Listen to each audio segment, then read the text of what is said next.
Amém? Então, aqui em Gênesis, nós temos... Olha, eu quero falar hoje, e vou falar, para a honra e glória do nome de Jesus, eu quero falar sobre o amor de Deus, pilar fundamental daquilo que Deus projetou para nós existirmos e vivermos. Então, se tem algo de expectativa nos céus, isso envolve o amor de Deus na terra. Amém? Então, uma das frases que mais impactou o meu coração, eu acho que nos últimos 7, 8 anos da minha vida, é a frase de que eu existo para ser amado. Amém? Você pode olhar para a pessoa que está do seu lado aí, falar para ela, falar assim, ou para ele, você existe para ser amado. Amém? É uma realidade, né? Muitos são tomados de encargo, responsabilidade para crescer, para atingir posição, para assumir conquistas e posses, adquirir bens, e fazem muito bem o uso da oportunidade. Só que às vezes se esquecem que a sua existência anela um propósito. E o propósito é exatamente esse. Deus colocou você nessa terra, não só para vencer desafios, não só para amadurecer, não só para, triunfar sobre as circunstâncias, mas para crescer em revelação de que você é amado. Você está preparado para enxergar isso em uma medida maior e melhor?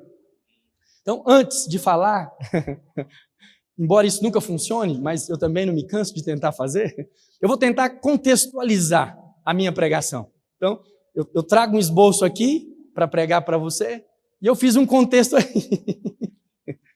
Que Deus me ajude a contextualizar e a pregar. Mas às vezes eu fico no contexto. Mas se você está voltando, é sinal que você está entendendo. Aleluia! O Espírito se encarrega de ensinar você sobre todas as coisas. Então, aqui em Gênesis, nós temos o cenário da criação e vemos Deus tomando o homem e o colocando em um jardim. Então, aqui é o cenário da criação. Deus coloca o homem no jardim. Projeta o verso 16. Ele dá uma tarefa, cultivar e guardar o jardim. E o Senhor Deus lhe deu esta ordem: de toda árvore do jardim comerás livremente. Próximo. Mas da árvore do conhecimento do bem e do mal não comerás, porque no dia em que dela comeres, certamente morrerás. Olha, daqui em diante, Deus passa a criar as coisas e viver a vida normal, cotidiana com Adão. Lá na frente, no cenário da queda, você tem assim a impressão de que o fato de Deus fazer presente no contexto do jardim era uma coisa assim, normal. Na viração do dia, Deus aparecia no jardim e conversava com Adão. E olha só, tem uma ordem só, um pedido. O que Deus fala para Adão aqui é uma recomendação só, invariável, simples e direta. Ele fala assim, olha, o jardim foi feito para você. Ele está cheio de boas árvores, com frutos que são bons para o seu conhecimento. No centro do jardim, inclusive, tem uma árvore que tem um fruto que dá vida, mas tem uma coisa que você não deve fazer. Se você pegar o original aqui, do que Deus orienta Adão a não fazer, uma das traduções é decreto. Então, não é uma sugestão, é uma direção fácil de entender, sim ou não? Olha, de todas as árvores aqui, você pode ficar à vontade, experimentar. De tudo que tem aqui, você pode ter as suas experiências, mas somente dessa aqui você não pode comer. Tem dificuldade em compreender isso? Na minha opinião, não. Quando você toma conhecimento de que a única coisa que Deus pediu para Adão não fazer foi justamente o que ele fez, qual que é a sua conclusão? É como se eu chamasse aqui o Marco Aurélio e falava assim, olha, segura essa água para mim, por favor. Não precisa vir não, só um exemplo. E a única coisa que eu falasse para ele era o seguinte, só não bebe. Tem água ali se você tiver sede no bebedouro, tem água na geladeira, você pode ficar à vontade. Mas essa você segura até o final do culto. Eu entrego para ele, volto para cá para continuar a ministração, ele abre e toma. Você olha para ele, qual que é a conclusão que você tira? De verdade mesmo, você não precisa falar não, mas tem problema. Né? A direção é tão simples. O caminho está tão claro, a coisa que precisa ser feita é tão óbvia. Né? Mas olha, é a única coisa aqui que de maneira muito lúcida expressa a vontade de Deus. Deus deu liberdade posicional e experimental para o casal no jardim. Fez uma restrição simples e clara. E foi justamente ali que ele caiu. Então, olha, Adão, olha, só para vencer o estigma da ignorância, projeta, deixa eu ver se eu anotei, projeta Gênesis 2:19. Vou abrir a minha aqui, que se não foi esse eu corrijo. Gênesis capítulo 2, verso 19. Ainda no cenário da criação. 2:19. Se tiver com a sua Bíblia aí. Disse o Senhor, verso 18 antes. Disse mais o Senhor, Deus: não é bom que o homem esteja só. Far-lhe-ei uma auxiliadora que seja idônea. 19. Havendo, pois, o Senhor, Deus, formado da terra todos os animais do campo, todas as aves dos céus, trouxe ao homem para ver como este lhe chamaria. E o nome que o homem desse a todos os seres viventes, esse seria o nome deles. Então, aqui tem dois cenários. O primeiro é Deus chegando a uma conclusão, que se encerra no primeiro versículo com um ponto e uma vírgula. Ele diz assim, ó, não é bom que o homem esteja só. Aí ele segue dizendo, vou fazer para ele uma auxiliadora. Então, ele mesmo percebe uma necessidade e ele mesmo cria uma solução. Amém? Adão não participa de maneira nenhuma dessa conclusão. E aí, o que ele faz em seguida? Ele cria a mulher? Não. Ele junta uma parte da criação. Aqui a Bíblia fala. Ele junta da terra todos os animais do campo e todas as aves dos céus. Então, ele junta mamíferos, répteis que vivem no campo e na terra, e anfíbios que vivem na terra e aves. Aqui não menciona que ele trouxe os peixes, mas ele trouxe isso. Aí, hoje tem muito recurso, né? Antigamente não tinha. Mas dá para você ter uma ideia do que foi posto diante de Adão. Hoje, se você for catalogar, só os mamíferos e as aves e os répteis dá cerca de 30 mil espécies. Agora imagina o cenário. Deus pôs Adão aqui e trouxe 30 mil bichos diferentes. Todo tipo de bicho. Dá uma confusão grande, sim ou não? E deu uma tarefa para Adão. Qual que era a tarefa? Vai pôr nome nos bichos, né? A Bíblia deixa clara, trouxe todos. Não falou assim, Adão, vai passeando aí enquanto você vive, e se você vê um animal, você dá um nome, faz uma marca, e você segue. Não, não foi assim. A Bíblia fala que trouxe todos. Então, vamos brincar aqui com a possibilidade. A direção que Deus deu para Adão era muito simples. Mas a atitude dele soa para nós como assim, bestial. Parece que ele tem problema mental, sim ou não? Falou, não pega, ele pegou. Eita Jesus, parece criança, você não tem discernimento. Mas olha só, Adão tinha muito potencial. Como que ele organizou essas 30 mil espécies? Como que ele diferenciou esses animais, identificou essas características no meio dessa multidão? Então, certamente, ele traçou um plano para esse trabalho. Porque tem algum animal que você conhece que não tem nome? Você tem algum animal que você já viu e falou assim, esse aqui não tem nome? Adão falhou? Não tem, todos têm um nome. Então, ele bateu a meta. Ele cumpriu com o dever dele. Ele pôs nome em todos. Então, ele tem potencial intelectual. Ele entende as direções. É ou não é? E é muito inteligente, perspicaz, detalhista, e ele conseguiu fazer isso com muita precisão. Você olha, por exemplo, para uma vaca no pasto, você consegue pensar numa serpente?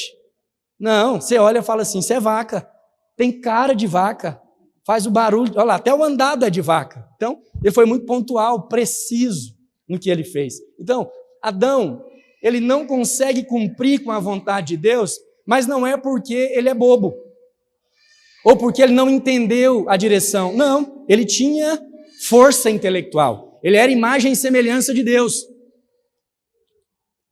Mas olha só, mesmo com todo o tino administrativo, com toda garra, foco para poder fazer aquilo que está proposto, ele não estava habilitado para fazer uma só coisa, a vontade de Deus. Ele não conseguiu.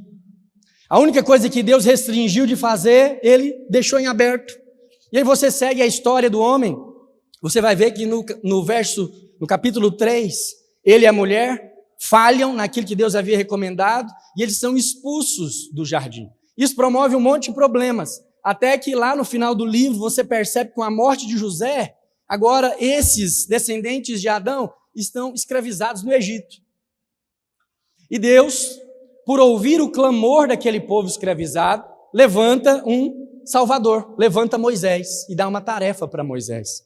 Fala assim: Moisés, você vai tirar o meu povo das garras de Faraó. E assim é feito. Com sinais, prodígios, maravilhas, aquele povo é arrancado de lá. Se você olha a história de Êxodo até o capítulo 20, você percebe que o início da jornada até aquele momento conduz claramente aquele povo para uma posição de relacionamento. Então, quando você chega em Êxodo, capítulo 19, verso 4, Êxodo 19, verso 4, se você tiver com a sua Bíblia, olha o que a palavra de Deus diz. Êxodo 19, 4. Tendes visto o que fiz aos egípcios, como vos levei sobre asas de águia e vos cheguei a mim. Agora, pois, sede diligente, ouvirdes a minha voz e guardastes a minha aliança. Então, sereis a minha propriedade peculiar dentre todos os povos, porque toda a terra é minha. Vós me sereis rei e sacerdote e nação santa. São estas as palavras que falarás aos filhos de Israel. O contexto aqui é o seguinte: Deus está falando com Moisés, e ele está falando assim: manda um recado para o povo. Eu, com esses sinais e com o poder, os fiz se achegar a mim. Ele está demonstrando um desejo de anelo. Eu quero falar e quero que eles ouçam. Qual que era a vontade de Deus? Que eles ouvissem a voz do próprio Criador. Mas se você vai lá em Êxodo capítulo 20, verso 19, um capítulo para baixo, você percebe que o tom da conversa muda por causa de uma escolha humana. Disseram a Moisés, quem? O povo: fala-nos tu e te ouviremos. Porém, não fale Deus conosco, para que não morramos. A transgressão de Adão não rompeu com o intento do coração de Deus. A ideia de continuar dando direções ou revelando a vontade dele para os homens continua. E é o que ele está fazendo aqui, arrancando os homens de um cenário de trevas e os colocando agora às portas de uma terra que mana leite e mel. E na terra que mana leite e mel, eu tenho uma proposta.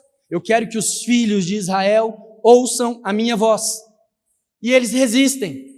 Eles não querem ouvir a voz de Deus. Eles olham para o tipo de relacionamento que está sendo estabelecido e eles falam: não, Moisés. Nós não queremos falar com ele, não. Fala você com ele. E tudo que ele falar para você, nós vamos nos encarregar de fazer. E aí o Senhor dá os mandamentos.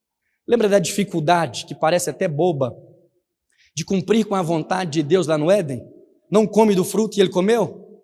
Agora Deus parece que sobe o crivo da régua e ele põe 613 leis desqualificadoras para esse povo. Esse povo, eles achavam, quando eles resistiram à voz do Senhor, eles estavam mandando um recado: não, nós não precisamos ouvir dele, basta ele falar o que ele quer que nós faremos. É o que eles estão falando aqui para Moisés. Não, fala para ele mandar escrito aí o que ele quer, nós vamos entregar, pronto. Funcionou? Não funcionou. E nem nunca vai funcionar. A Bíblia diz que essa lei que foi dada, ela operou pelos séculos e pelas gerações com muita eficácia numa só coisa: no fortalecimento da queda. Todos aqueles que foram submetidos ao jugo da lei pereceram e retornaram a uma posição. Qual a posição? A posição do homem caído.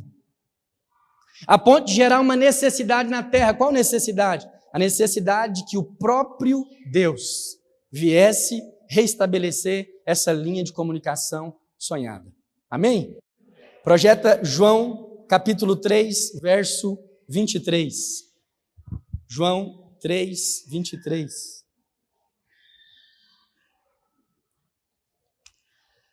Em Adão, Deus manifesta um desejo, uma vontade. Aqui ele dá uma lista de recomendações para aqueles que se viam habilitados para cumprir a vontade de Deus. Mas agora, na nova aliança, um novo mandamento. 1 João, desculpa. Desse jeito não vai, não. 1 João. Abri aqui que eu não vi de costas para você. 1 João, capítulo 3, verso 23. Ora, o seu mandamento é este, que creiais em nome de seu Filho Jesus Cristo e nos amemos uns aos outros, segundo o mandamento que nos ordenou. Olha, ele deu 613 leis para o povo no deserto. E toda a velha aliança é submetida a esse crivo, o crivo da aceitação. Vocês querem mesmo uma lista de recomendação que os aprove? Então está aí, os 10 mandamentos. E todos os homens se viram e se veem desqualificados diante da lei de Deus. Ela revela o caráter de Deus e a sua bondade, mas também mostra para o homem as suas desqualificações. Então, Adão, por mais inteligente que fosse, por mais habilidoso, focado, esforçado que fosse, provavelmente era, porque 30 mil bichos, não é assim, é uma coisa fácil de lidar, alimentar, instruir, achar repouso para eles e realocá-los na estrutura da existência. É um trabalho árduo, amém? Então, não foi suficiente para qualificá-lo. Ele caiu na única coisa que Deus recomendou que ele fizesse. Esse povo aqui cresceu em quantidade, ele se multiplicou sobre a terra, entraram em cenário de escravidão, mas assim como Adão, também se tornaram impotentes de estabelecerem a vontade de Deus na terra. Agora, o próprio Deus assume forma humana e vem cumprir com os mandamentos. Lá na cruz, ele cumpre com todas as 613 leis e inclui todo aquele que crer nele numa posição de justiça. E agora você é justo e habilitado para viver em novidade de vida. E surge um novo mandamento. Qual que é o mandamento que surge agora? Que nos amemos uns aos outros, assim como ele amou você. Aleluia? Esse é o cerne e o cenário da minha pregação. O Senhor tem uma recomendação hoje, talvez tão simples e tão óbvia quanto a que foi dada no jardim. É muito fácil. Às vezes os irmãos mandam questionamentos a respeito de relacionamentos e condutas. Aí fala assim, pastor, ele agora está fazendo isso, isso e aquilo. Como é que faz? Qual que é a vontade de responder? Qual que é a resposta que vem assim na ponta da língua? Tem que amar. Não tem outra saída. Você precisa amar. Para o bem dele, para o seu bem, para o nosso bem. Nós só temos uma saída. É uma direção simples. É uma coisa só que nos é requerida. Que amemos uns aos outros, assim como nós fomos amados. Mas como que você foi amado? Com que intensidade que você foi amado? Qual que é a clareza desse amor que você tem? Porque dificilmente você vai conseguir contribuir de maneira eficiente em uma obra que você não tem controle do orçamento. Faço uma proposta para você. Irmãos, vamos construir aqui no lote ao lado. Posso contar com você? Você fala assim, peraí, preciso saber quanto começa. Como que o senhor vai construir?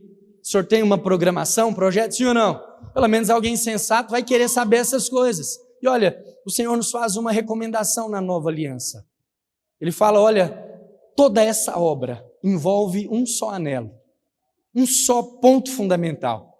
Isso aqui vai fortalecer tudo aquilo que eu pretendo fazer entre os homens. E ela está baseada nesse talento, o amor.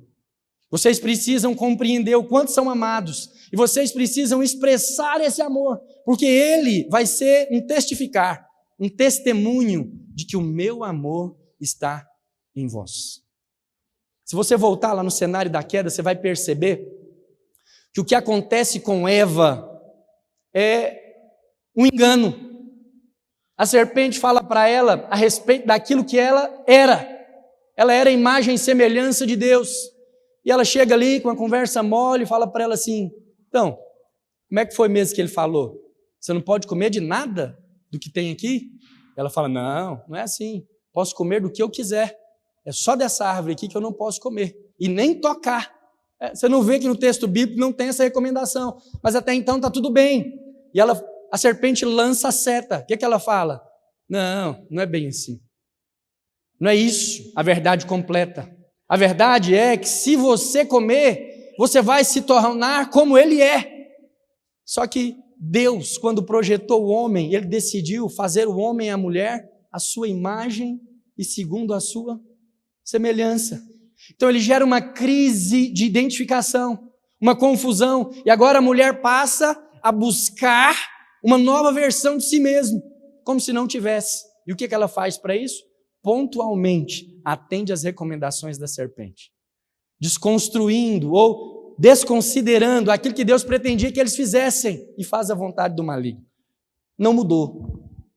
Hoje o que acontece é a mesma coisa. A identidade da nova aliança é a identidade do amor.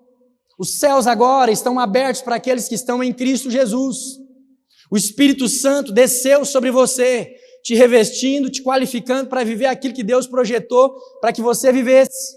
E olha, uma voz dos céus agora brada cotidianamente, todos os dias, certificando: você é o meu filho amado, em quem eu tenho todo o prazer. Essa é o ponto fundamental, esse é o alicerce da vida cristã na nova aliança. E qual que é a maior expressão ou a maior expectativa que nos envolve? É de que esse amor que se fez residente se torne o presidente das nossas atitudes, decisões e comportamentos. Tem uma diferença entre habitar, né? Por exemplo, talvez em algum momento da sua vida você cedeu espaço na sua casa para alguém morar por um tempo, né? Falou assim, não, está vindo de longe, precisa se abrigar, você abriu lá um quarto, né? Um cantinho, falou assim, então, fica aqui até você se desenrolar, né? Quando você faz isso, você dá direito para essa pessoa trocar os móveis da casa? Não, de jeito nenhum. Por quê? Porque não tem essa autoridade. Você está aqui de favor. Então você não canta e nem fala. Se for falar, é só para agradecer, no máximo. Não tem direitos. Então não tem presidência. Então você não dá voz para isso. Mas agora, o Espírito Santo de Deus, o Espírito do amor, se fez residente com uma pretensão. Então ele faz residência no seu espírito, com que expectativa e com que finalidade? De que agora, tanto o seu corpo quanto a sua alma se movimentem a ponto de expressar aquele que habita. Ele vai ignorar agora todos os outros moradores da casa, a despeito de que só um morador, esse novo integrante, seja evidente na habitação. Não interessa os seus planos mais, não interessa os seus intentos. O que interessa agora é que ele deseja, quer que você se torne conhecido por aquilo que ele colocou dentro de você, a divina semente, a semente do amor. E aí ele faz uma recomendação, olha, a direção é muito simples. Da mesma forma que eu amei você, você precisa amar o próximo.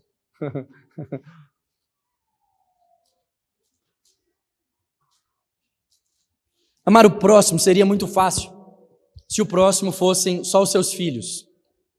Sim ou não? Seria muito fácil se amar o próximo fosse só amar os seus irmãos, filhos dos mesmos pais, só a sua esposa ou só o seu marido. Não teria desafios. Mas olha, a Bíblia não faz distinção de quem é o próximo. O próximo é quem verdadeiramente está compartilhando a existência com você na terra. Ela não faz nem sinal de qualificação de aliança. Não fala que você deve maltratar o ímpio.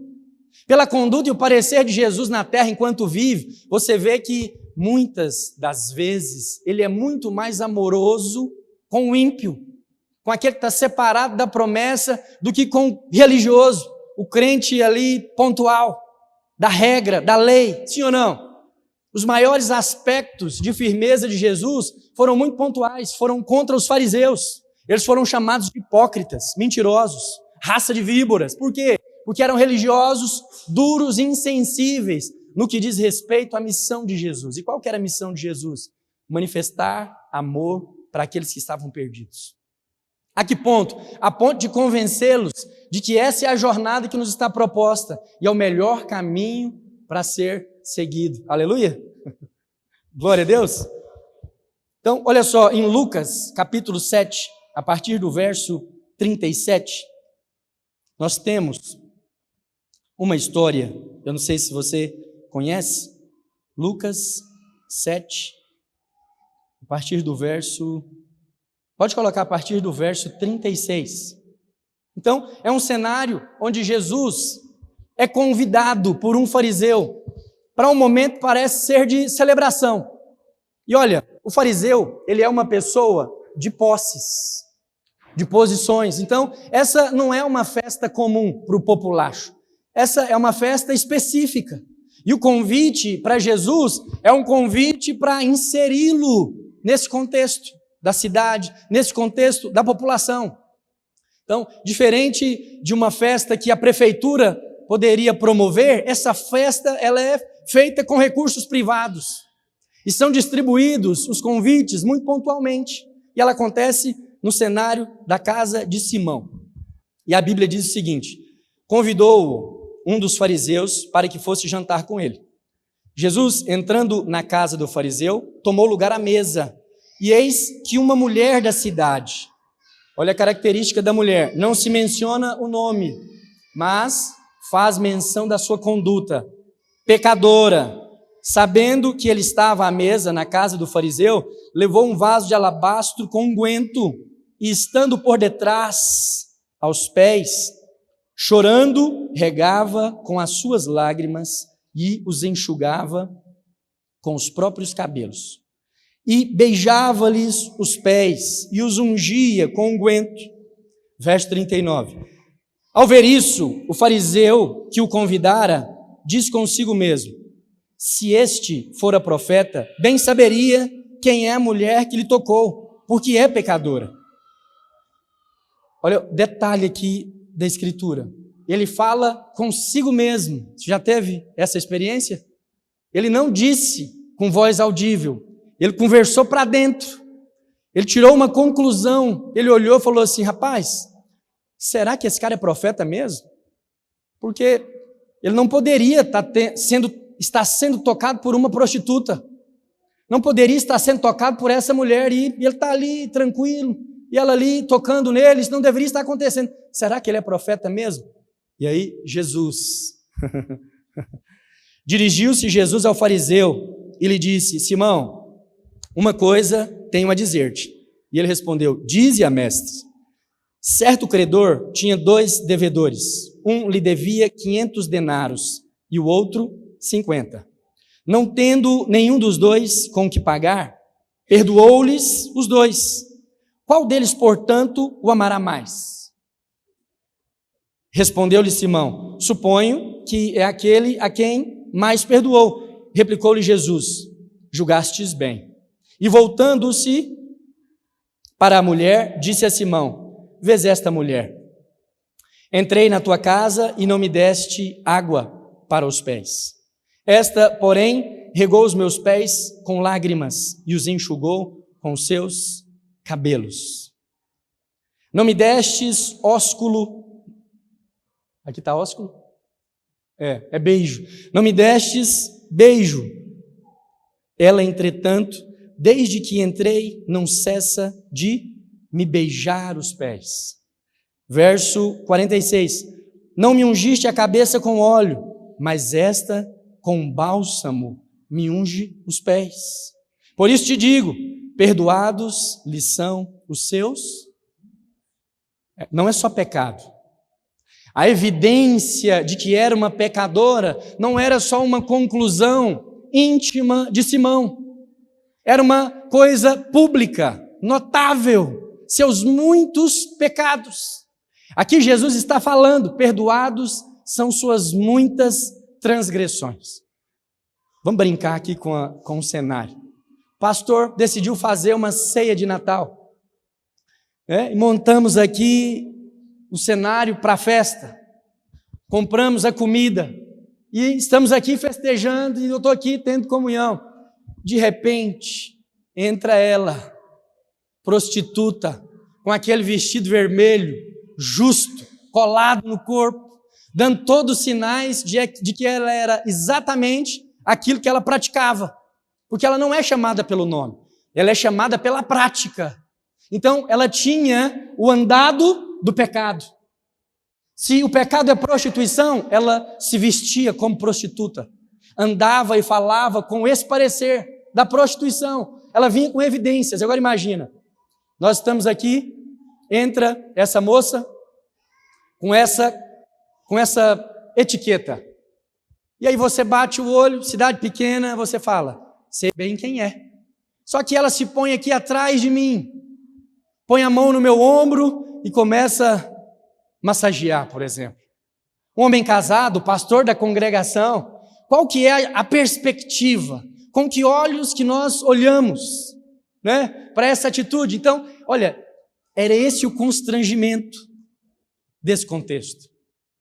Esse era o cenário que estava se formando diante dos olhos. O fariseu era o homem de posses, o detentor das regras, o detentor da conduta, e ela era a transgressora. Ele era o dono da casa, e ela era a quem entrou de penetra, quem não foi convidada. Ela era aquele objeto não identificado, né, que você olha e fala assim, o que isso veio fazer aqui? Quem chamou? Veio com quem? Meu Deus do céu, era só o que me faltava. E ela toma cenário e também se coloca diante do fariseu para uma lição genuína, pura, muito necessária. Se você olhar no começo do versículo, a recepção que é feita para Jesus é uma recepção comum. Não tem nenhum tipo de aparato ou especialidade, porque certamente aquele contexto em que Jesus estava era um contexto familiar. Em outras palavras, era um lugar que Jesus se sentia bem em estar. Mas há um risco na familiaridade. Porque ele tratou Jesus como alguém, como um outro parente qualquer, ignorando as possibilidades que aquele anelo ou aquela cerimônia envolviam. E depois, religiosamente, ele assume postura crítica diante daquela que se dispõe a fazer o que deveria ter sido feito. Eu não sei se você sabe, mas aqui o texto bíblico faz questão de falar que essa mulher se posicionou atrás de Jesus. E o texto bíblico no começo fala que Jesus entra e toma lugar na mesa. Diferente de hoje, que no contexto da maioria das casas, as mesas cobrem os pés. Aleluia, hoje vai dar certo. Estou olhando o relógio aqui. Hoje, quase todas as casas, sentar-se à mesa é assumir posição onde os pés ficam encobertos, sim ou não? Mas naquela época, as mesas eram móveis rasteiros. E você tinha duas possibilidades de se assentar à mesa. Uma era de joelhos, de frente para o banquete. Outra era de lado. E os seus pés ficavam para trás. Naquela época, a prefeitura não tinha ainda pavimentado as ruas. Provavelmente de Betânia. Hoje eu decidi acreditar, pelo menos por enquanto, que era Betânia o lugar onde eles estavam. Então, olha, os pés de Jesus, a Bíblia não menciona que eles foram lavados, mas ele toma lugar na mesa, se assenta para comer, do jeito que estava. Então, é um sinalizador, é um lugar que ele costuma estar. Só que a familiaridade roubou a oportunidade de alguém. De quem? De Simão. E ao repreender a atitude daquela mulher, Jesus dá uma lição. Mas ele não dá uma lição para quem estava errado. Ele dá uma lição para quem estava certo. Quem guardava os preceitos. Quem tinha condições de receber o homem de Deus e até comissioná-lo. Tinha uma janta separada ali para Jesus. Aquela mulher provavelmente não tinha condições. Certamente o que ela quebra nos pés de Jesus envolvia todos os seus recursos, era tudo que ela tinha. E aí ele fala: olha, você não ofereceu água para lavar os meus pés. Essa mulher, com as próprias lágrimas, tem os lavado. Aí ele conta uma história, ele fala assim: olha, se um homem, tendo 2 devedores, um deve 500 mil, o outro deve 50 reais, vendo que nenhum dos dois tem condição de pagar, decide perdoá-los. Quais desses devedores ama mais o seu credor? E ele conclui: certamente quem ama mais é quem deve mais. Por quê? Porque foi mais perdoado. Foi perdoado em dívida maior. Ele está falando: olha, você já identificou, é muito pecadora, mas porque há muito pecado, há muita manifestação. Ela não tem mais tempo a perder com a familiaridade com as coisas comuns. Ela não sabe quantas oportunidades ela ainda terá de poder sentar à mesa comigo. Então ela faz o que é oportuno. Olha, tem um cenário aqui em João, que a Bíblia fala que houve uma indisposição no momento da janta entre os discípulos de lavar os pés, mas era um costume judeu. Então o judeu é culturalmente muito ligado à limpeza. Boa parte dos procedimentos de higiene e instrumentação médica que nós temos são de iniciativa judia. São instruções que nasceram naquela região e por aquele povo, porque eles são envolvidos com isso, dados a isso, então era uma prática comum.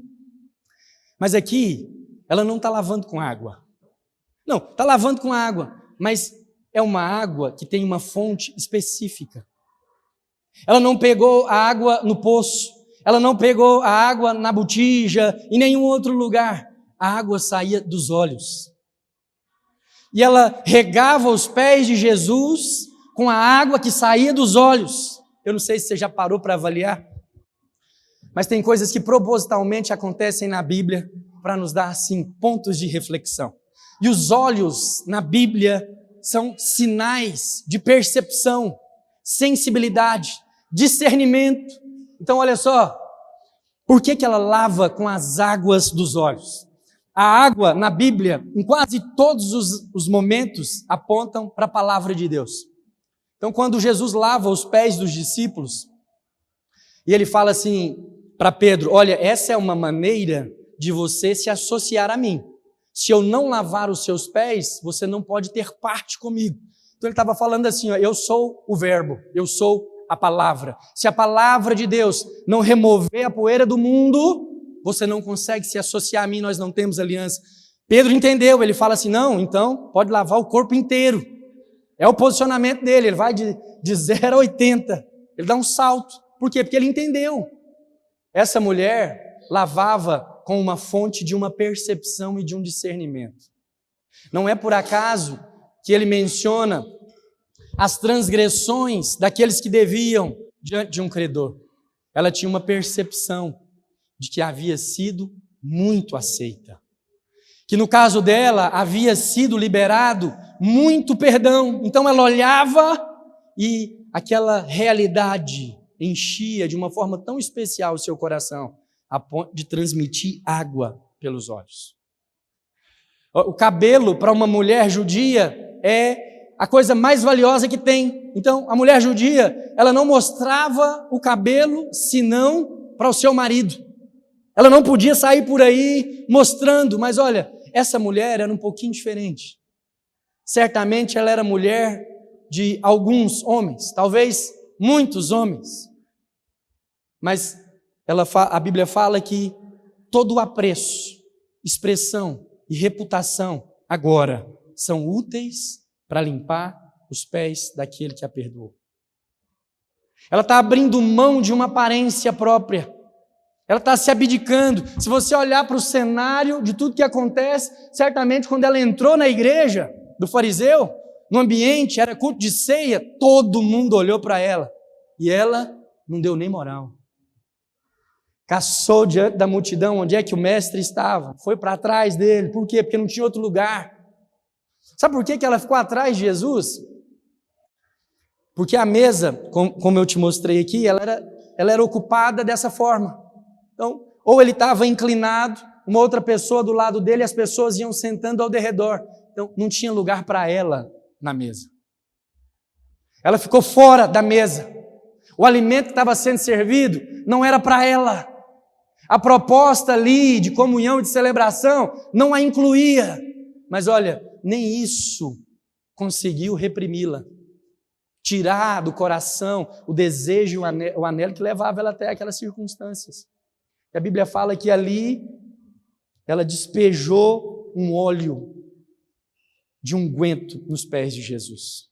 Aí ele fala, olha, você não me ungiu a cabeça, mas essa mulher aqui ungiu os meus pés. Era normal você derramar o óleo na cabeça do sacerdote. Era normal você usar o óleo perfumado antes das refeições. Por quê? Porque você andou na poeira o dia todo. O costume do banho antes da janta provavelmente não era o costume judeu da época. Então você usava o óleo para você fazer daquele ambiente ali de refeição um ambiente melhor. Mas nem isso ofereceram para Jesus. Familiaridade. Passou a tratar Jesus como alguém comum, porque tinha conhecimento, tinha posição, certamente muitos recursos. Talvez o fariseu Simão aqui era daqueles homens que poderia cooperar muito com o ministério de Jesus, podia financiar muitas coisas, ele poderia ser muito útil, mas essa mulher não tinha nada para oferecer. Nada, completamente indigna, mas certamente foi quem recebeu maior preciosidade nessa noite. Você consegue imaginar o que é beijar os pés de um nazareno, galileu, que andava de chinelas nas ruas empoeiradas daquele lugar? Quando você pega o original de beijar os pés aqui, não quer dizer que ela deu um beijinho, não. É que ela beijava constantemente. Talvez ela nem levantava o rosto. Ela ficasse ali vários minutos enxugando os pés de Jesus com os cabelos e beijando. Eu lembro que uma vez os irmãos da rede foram fazer um momento de honra. E aí colocaram uma bacia, me colocaram sentado e vieram lavar os meus pés. E um deles, com muita ousadia, eu ali todo constrangido, ele beijou os meus pés. Não beijou o meu pé, ele não beijou os pés, só beijou um. Mas olha, é visível a atitude e o comportamento. Onde você acha que ele beijou? Você acha que ele beijou na sola do pé? Entre os dedos? Você acha que ele beijou na ponta do dedo? Se fosse você, onde é que você beijaria? Quase chegando na canela, se beijasse. Talvez você fizesse assim, ó. Opa, aleluia. Eu lembro. Eu falei, não faz isso. Me mata de vergonha. Beijou em cima. Mas olha, essa mulher nem essa opção tinha. Ele estava sentado com os pés assim, ó. Certamente a única coisa que sobrava era a sola do pé. Não sei se você já trabalhou de servente. Talvez dê para ter assim, uma ideia de como estavam os pés de Jesus. Alguém aqui já tomou banho de cuia? Banho de cuia, você tem pouca água, você tem que dividir com o irmão. Aí você pega uma canequinha, o outro pega uma canequinha e você vai jogando. É um banho assim, muito higiênico. Porque nunca tem água suficiente. Agora, olha só, imagina uma lavagem com lágrimas. Ela não tinha duas torneiras no meio do rosto. Não, tinha olhos normais. Então, consegue imaginar o que é virando o pé ali de Jesus? Caindo algumas gotas, misturando naquela poeira, e ela passando os cabelos, porque cabelo também não enxuga muito bem. Aí foi formando aquela preciosidade, aquela maravilha. E de repente, ela se põe a beijar. Projeta Lucas, capítulo 22, verso 47. Partindo para o meu fim, graças a Deus. Lucas, capítulo 22, verso 47, falava ele ainda quando chegou uma multidão. E um dos 12, o chamado Judas, que vinha à frente deles, aproximou-se de Jesus para beijar verso 48. Jesus, porém, lhe disse: Judas, com um beijo traz o filho do homem? Por incrível que pareça, só existem 2 momentos em toda a Escritura em que se menciona que Jesus foi beijado. Só 2 momentos. Um é esse, na casa de Simão, onde a Bíblia fala que essa mulher, além de lavar os pés de Jesus, o beijava. E o outro é aqui, no momento em que Judas o entrega para os seus perseguidores, no momento da traição. Um beijo é um beijo de adoração e gratidão. Outro beijo é um beijo de traição. Um é riscado da história da humanidade. Não se sabe o fim, nem da sua posteridade. Até o nome foi condenado. Outra, pelos séculos e pelas gerações, é mencionada de tempos em tempos por causa da sua atitude. A atitude de quem recebeu muito perdão. Eu não sei, mas eu ouso acreditar e às vezes até fazer menção de que a mulher mencionada no Evangelho de João, capítulo 12, que está em Betânia, e a Bíblia faz questão de mostrar que naquele cenário ela é a mulher, ela é a irmã de Marta e de Lázaro, que faz a mesma coisa, com o mesmo procedimento, mas com outro parecer, que agora o Evangelho está sendo escrito por João, essa mesma mulher. Não tem nenhum teólogo que afirme isso e não consegue encontrar na Bíblia uma certeza. Mas olha, Lucas, médico, letrado, escreve primeiro que os outros discípulos os evangelhos.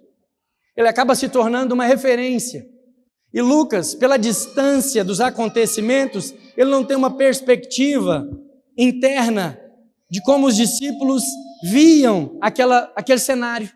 Ele narra de fora. Então, muito provavelmente, se Lucas fosse contar essa história, assim como nós lemos, ele traria esse contexto impessoal. Não daria nome para a mulher. Por quê? Porque ele tomou conhecimento a partir dos relatos. Ele ouviu da boca de Paulo, ele ouviu da boca dos outros discípulos, e como tinha habilidade, estava se sentindo ali útil na descrição dos acontecimentos, ele faz uma descrição. Mas agora, quando João vai narrar o mesmo acontecimento, ele traz alguns aspectos. Projeta João, capítulo 12, por favor. Evangelho de João, capítulo 12, a partir do verso 1. 6 dias antes da Páscoa foi Jesus para Betânia. Mudou o ponto de vista. Cidade agora tem nome. Onde estava Lázaro, a quem ele ressuscitara dentre os mortos. Deram-lhe, pois, ali uma ceia.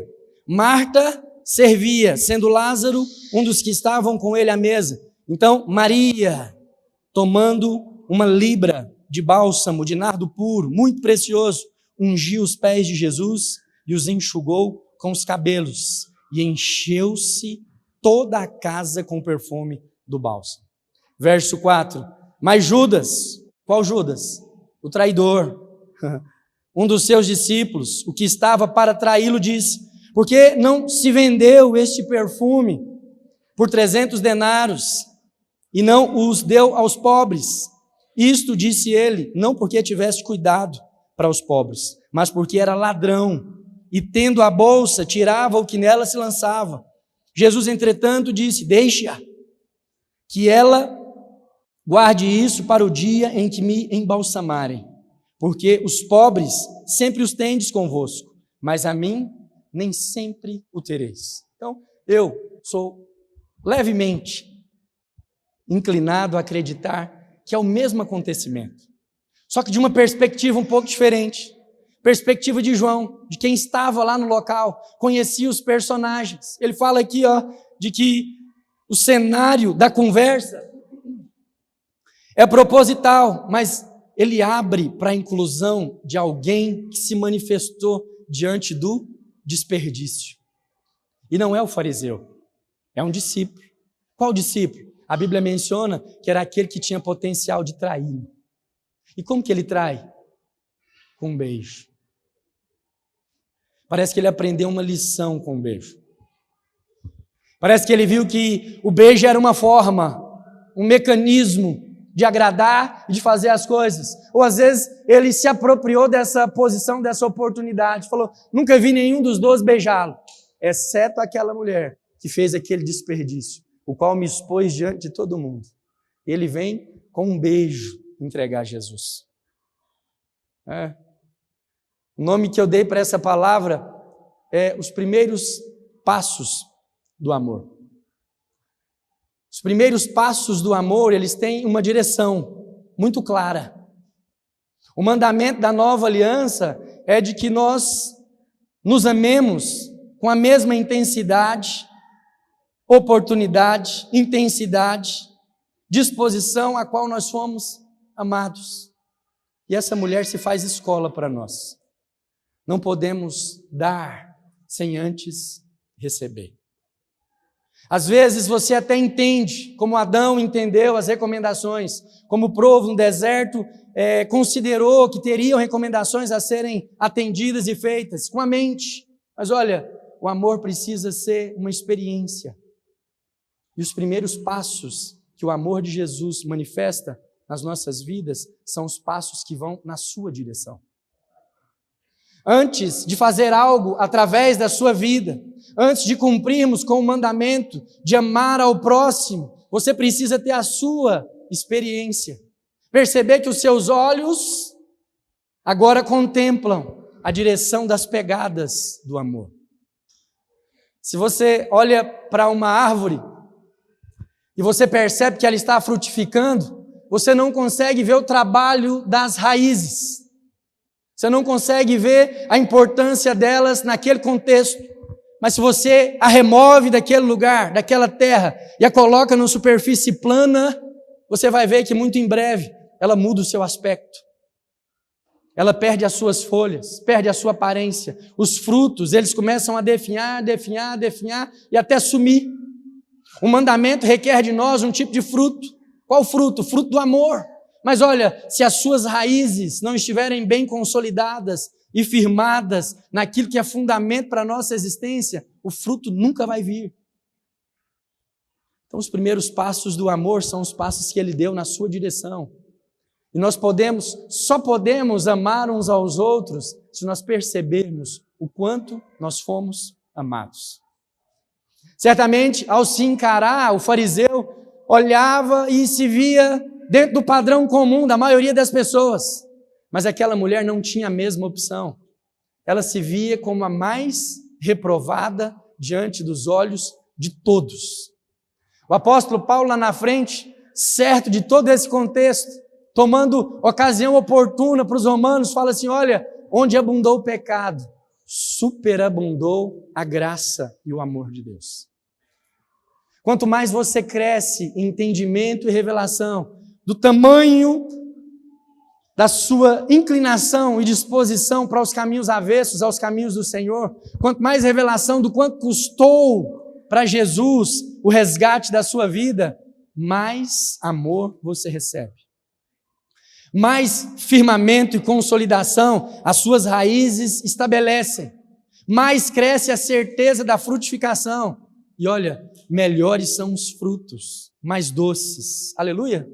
Vamos ficar de pé? Equipe de louvor pode subir? Para a glória de Jesus. Eu não sei como que você encara essas possibilidades. Eu não sei como que você espera ver a manifestação desses frutos, os frutos do amor de Deus na sua vida, na sua casa, no seu ministério. Mas olha, uma certeza eu tenho. Sem uma convicção clara do quanto você foi perdoado, é impossível crescer e manifestar amor na vida dos outros. Requerer amor seu, sem que você tenha uma percepção clara do quanto foi depositado na sua conta antes, nem parece ser assim uma coisa sensata de se fazer. Mas uma certeza, Jesus nos deixou. Aqueles que crescem no entendimento e na revelação do quanto foram perdoados, do quanto foi caro para Deus assumir forma humana, viver nessa terra, para nos resgatar do império das trevas, invariavelmente, os frutos do Espírito Santo de Deus passam a ser manifestos no seu comportamento.